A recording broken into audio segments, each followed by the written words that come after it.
Ada beberapa hal yang perlu kami benahi.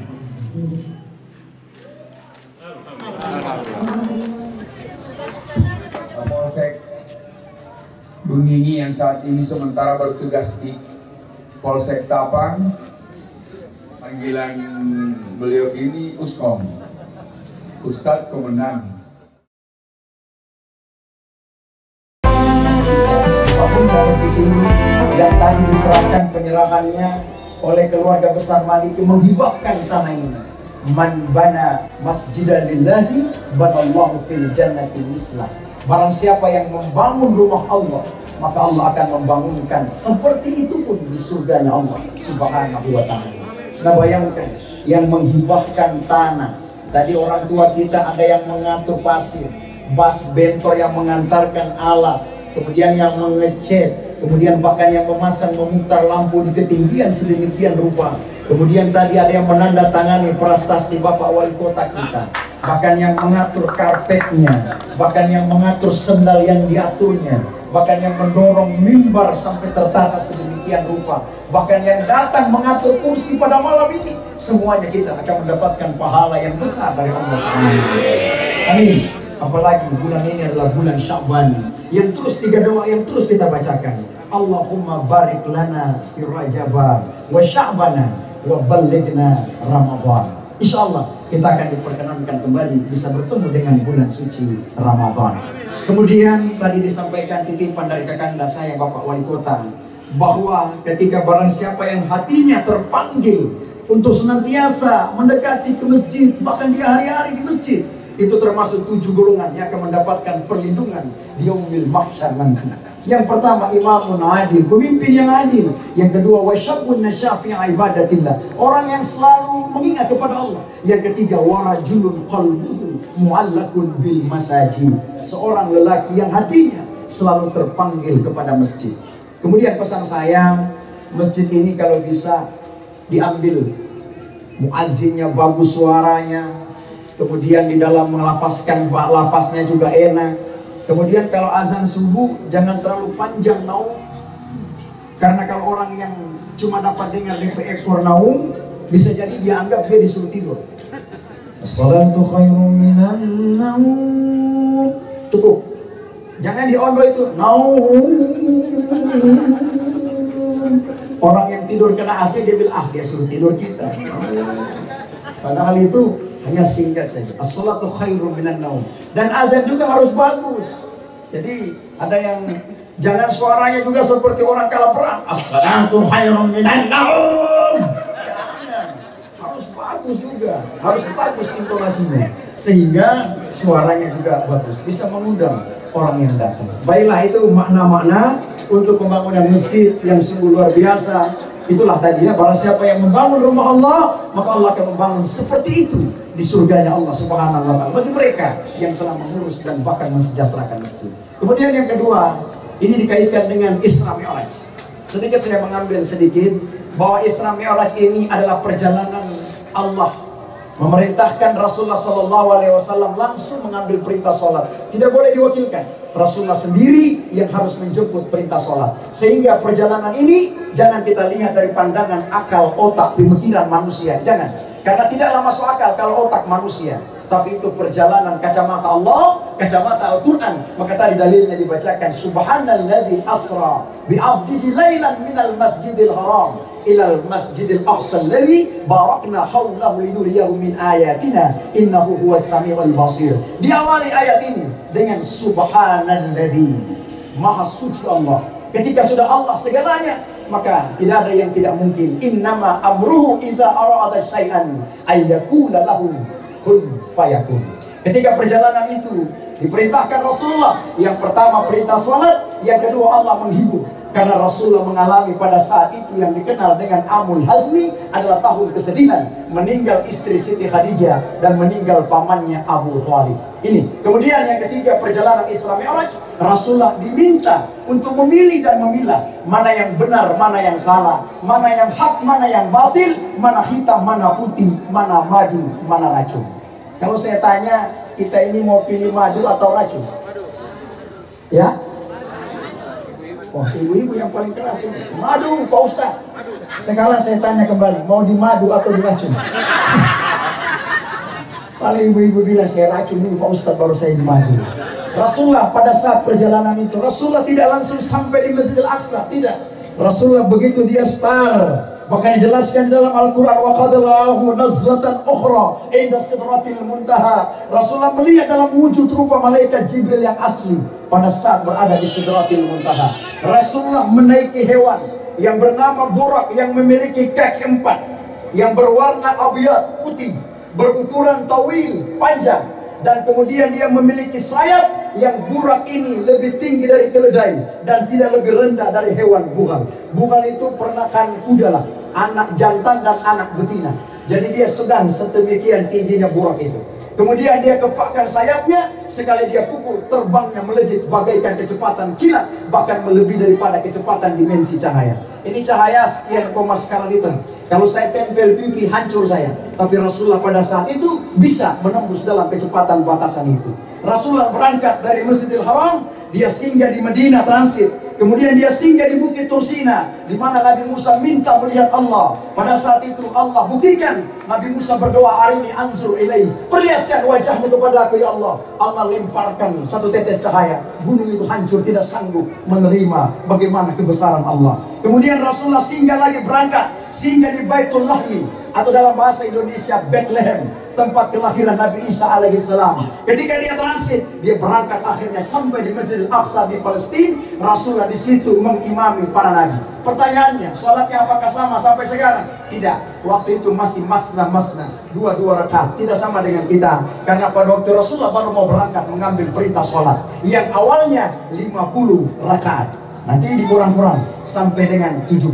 Setelah itu Rasulullah selesai memimpin para nabi. Rasulullah kemudian disodorkan 2 bejana, yang satu susu, yang satu arak, minuman keras. Disodorkan. Rasulullah tidak diajarkan, tidak diberitahu, kau pilih 2 gelas ini yang mana kau minum. Tidak tahu, dikasih tahu isinya. Rasulullah mengatakan, saya pilih yang sebelah kanan. Rasulullah minum. Malaikat Jibril berkata, shadaqta ya Muhammad, laqad asabtal haq. Pilihan kamu sungguh tepat. Kenapa? Untung kanan kau pilih susu, kalau kiri pasti umatmu akan jadi umat yang teler semuanya. Ini Rasulullah pilih susu. Demo sekarang kalau saya patroli dulu Kapolsek ini, banyak orang yang minum-minum. Ini Rasulullah pilih susu, bukan arak. Rasulullah pilih susu. Sekarang orang kalau subuh-subuh ada orang yang bawa salam. Saya pernah salah subuh di perempatan dekat Perlimaan. Assalamualaikum. Sehat Kapolsek. Soteler ini ya, dulu. Saya kasih siram mari ke Polsek dulu kita. Saya kasih mandi biar satu bak mandi dulu supaya sadar di situ. Nah itu Rasulullah pertama kali mengajarkan kita bagaimana kita memilih. Tentu kita harus memilih susu daripada arak. Kita harus pilih benar daripada salah. Kita harus pilih madu daripada racun. Kita harus pilih putih daripada hitam. Itulah awalnya. Kemudian Rasulullah start menembus langit yang pertama Nabi Adam. Disitulah awal bertemu antara senior dan junior, antara abang dan adik asuh. Bertemunya senior junior. Berkatalah Rasulullah pada saat itu, wahai abangku Adam, bagaimana kisahmu? Nabi Adam bercerita saat itu bagaimana ketika dia dilemparkan dari surga makan buah khuldi, dan dia bersujud meminta doa, Rabbana zalamna anfusana wa illam taghfir lana wa tarhamna lanakunanna minal khasirin. Itu doanya Nabi Adam pertama kali. Saya pernah tanya anggota saya, bro, pernah dengar doa ini? Doa apa kemudian? Rabbana zalamna. Oh iya, itu doa tibaku Pak Imam yang di sebelah air. Bukan doa tibaku. Itu doanya Nabi Adam pertama kali. Itu. Setelah itu Nabi Adam bercerita bagaimana kisahnya selanjutnya selesai. Masuk pada langit yang kedua bertemu dengan Nabi Isa dan Nabi Yahya. Nabi Isa bercerita bagaimana kisahnya. Setelah itu sampai pada langit yang ketiga bertemu dengan Nabi Yusuf alaihissalam. Bagaimana kegantengan Nabi Yusuf yang pada saat itu dia mau lewat teriris. Bayangkan banyak putri-putri yang mau mengiris buah teriris tangannya. Itu kegantengan Nabi Yusuf, lain dengan kita. Begitu kalau kita lewat, buah budi saja tidak akan tahammul dengan kita. Beda. Itu Nabi Yusuf bercerita bagaimana dia dizolimi oleh sang ratu yang mencoba mengajaknya berhubungan. Akhirnya dia keluar, dia lompat dari jendela. Bahkan hakim memutuskan dia salah. Tapi ada seorang bayi, ya karena Allah bisa menjawab, wahai raja, kalau Nabi Yusuf yang salah, maka sobek bajunya di bagian depan. Tapi lihatlah Nabi Yusuf sobek bagian belakang. Berarti Nabi Yusuf yang benar. Dia dipaksa oleh sang ratu, dia lompat dari jendela, ditarik oleh sang ratu. terobek bagian belakang. Selamat Nabi Yusuf. Setelah itu bertemu lagi Nabi Idris. Setelah Nabi Idris, langit yang keempat, langit yang kelima Nabi Harun, langit yang keenam bertemu dengan Nabi Musa alaihissalam. Disitulah Nabi Musa bercerita bagaimana ketika dia dihanyutkan di sungai Nil, tiba-tiba diambil oleh istri Fir'aun, kemudian diminta Fir'aun, bunuh anak ini adalah Nabi. Pengikutnya mengatakan, jangan bunuh dia jangan dibunuh, besok kita berikan dia dua makanan, yang satu bara api, yang satu roti. Kalau dia pilih roti, berarti dia seorang Nabi. Tapi kuasa Allah, Nabi Musa tidak memilih roti, tapi dia memilih bara api. Makanya lidahnya cadel, pendek. Nabi Musa ini tidak bisa bilang pendek karena terbakar bara api. Ada doanya yang sering kita bacakan, Rabbis rahli sadri wa yassirli amri wahlul 'uqdatam min lisani yafqahu qawli. Itu doanya Nabi Musa. Saya pernah tanya lagi anggota, bro, tahu doa ini? Tahu, di ayah bapak aku yang di sebelah. Bukan, itu doanya Nabi Musa alaihissalam. Selesai langit yang keenam, masuk pada langit yang ketujuh, Rasulullah bertemu dengan Nabi Ibrahim yang lagi bersandar pada dinding Baitul Maqmur di langit. Di sana juga ada Baitullah, sama. Kalau di kita Baitullah Ka'bah bertawaf. Di sana juga namanya Baitul Maqmur. Penjuru langit, malaikat bertawaf setiap hari. 9.000 malaikat yang datang dan pergi tidak pernah kembali. Datang tawaf, pergi, datang tawaf. Pak Ustadz, saya tahu nama-nama malaikat, itu hanya bagian kecil saja. Banyak malaikat yang menggerakkan, menggetarkan dahan, angin yang ditiup, lampu dipercikkan, bagaimana pandangan kedipan alis mata, bagaimana kaki digerakkan, bagaimana kau panjangkan kaki udah lain dan sebagainya. Banyak malaikat yang belum kita tahu namanya. Yang kita kenal adalah bagian kecil untuk memudahkan bahwa malaikat itu ada. Selesai. Setelah itu Rasulullah kemudian naik menembus ke Sidratil Muntaha. Nabi Ibrahim tidak bisa menemani, dan di situ Nabi Ibrahim juga bercerita, wahai Rasulullah, sayalah Nabi Ibrahim ayah Ismail yang saya hampir menyembelih putraku, yang pada saat itu diganti Allah dengan hewan kibas, yang pada saat itu juga saya dibakar. Pernah dibakar oleh Raja Namrus yang zalim. Ketika apinya habis, saya keluar dalam keadaan selamat. Bahkan Raja Namrus meninggal dunia hanya karena seekor nyamuk yang masuk ke dalam telinga, bersarang di otaknya. Akhirnya Raja Namrus wafat hanya karena seekor nyamuk. Itulah semua awal pertama kali Rasulullah bertemu dengan senior-senior nabi-nabi terdahulu. Akhirnya Rasulullah menembus batas. Malaikat Jibril tidak bisa menemani. Rasulullah menerima sholat 50 rakaat. Selesai. Setelah 50 Rasulullah turun bertemu Nabi Musa. Nabi Musa mengatakan, bro, umatmu tidak sanggup, kau naik lagi minta kurang kepada Allah. Seperti Pak Camat mau naik ke Pak Wali, tidak sembarangan, ada pasif dan harus paraf. Sebagaimana tadi permohonan masjid, insya Allah langsung Pak Wali Kota paraf, tanda tangan itu insya Allah. Tepuk tangan dulu untuk Pak Wali Kota kita. Insya Allah keberkahan inilah ketika menembus ke sana, minta kurang 5, naik lagi kurang 5, akhirnya sampailah pada 17 rakaat. Selesai, Rasulullah mengatakan, saya sudah malu menghadap Allah, saya akan turun ke bumi membawa perintah sholat 17 rakaat ini. Sebelum itu, Rasulullah dibawa jalan-jalan melihat surga dan neraka.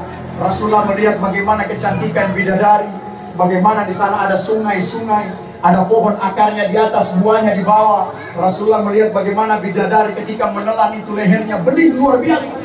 Itu lehernya bidadari, sungguh luar biasa. Lain dengan leher kita. Kalau kita menelan bukan mengkilat ini leher, tapi sudah hitam-hitam karena daki yang suka tempel di leher.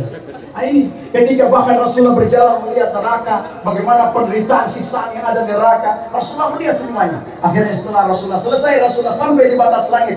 Persiapan Rasulullah terbang menuju ke Masjidil Haram. Di tengah perjalanan, Rasulullah melihat ada rombongan unta. Yang tertinggal ada anak unta yang tercecer di bagian belakang, yang anaknya terlilit surban berwarna merah. Rasulullah menegur dari langit, wahai rombongan, perlambat gerakanmu. Di belakang ada anak unta yang tercecer, selamatkan. Rombongan ambil dan rombongan anak unta selamat. Dan sampai di Masjidil Haram, Rasulullah tiba lebih dulu karena dia bersandar, dia terbang bersama Burak dengan malaikat Jibril. Setelah Rasulullah sampai, Rasulullah bertemu dengan Abu Bakar. Abu Bakar Siddiq, orang yang pertama percaya. Bahkan Abu Bakar mengatakan, ya Rasulullah, dinding ini putih. Kalau kau mengatakan dinding ini hitam, maka saya percaya bahwa dinding ini hitam. Ini dimensi pertanyaannya, kita kalau ada pada zaman itu, kita berada pada dimensi mana?